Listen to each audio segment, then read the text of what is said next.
Hello అండి, చూసారు కదా, కచ్చిప్పు కానే కాదండి, చక్కగా ఈ విధంగా కూడా మనకి పీచులు మట్టండి. చూడండి, మనకి ఈ పీచులు అయితే తెలుస్తుంది, కానీ ఈ పీచుని ఎప్పుడు కూడా మీరు చూసుండ్రు. కచ్చిప్ అనుకున్నారా? ఏమి కానే కాదండి. దీంతో మనం చక్కగా ఇలా లిక్విడ్ వేసుకుంటే చక్కగానండి. చూడండి ఫ్రెండ్స్, ఇలా కొంచెం వాటర్ వేసుకుని చూసారు కదా, మనకి చక్కగా అన్నీ కూడా చాలా చక్కగా వదిలిపోతాయి ఫ్రెండ్స్. మనం ప్లాస్టిక్ కాదు, స్టీల్ సామానమే కాదు, చాలా తెల్లగా మనం తోముకోవచ్చు. చూడండి, అమెజాన్లో అయితే నేను ఆర్డర్ పెట్టాను అనమాట. చూడండి, చాలా చక్కగా మనకైతే దీంతో ఇది చూడండి, ఈ విధంగా కూడా ఉంది. ఈ విధంగా కూడా మనం ఫోల్డ్ చేసుకొని చక్కగా తోముకోవచ్చు. ఎటువంటి గిన్నె అయినా సరే చక్కగా మనం తోముకోవచ్చు అనమాట అండి. చూడండి ఫ్రెండ్స్, నేనైతే ఒక తోమేను.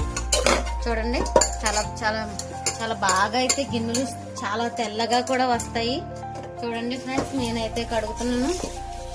మనం మామూలు పీచులాగే చాలా చక్కగా క్లీన్ గా మనకైతే వదులుతాయి అన్నమాట.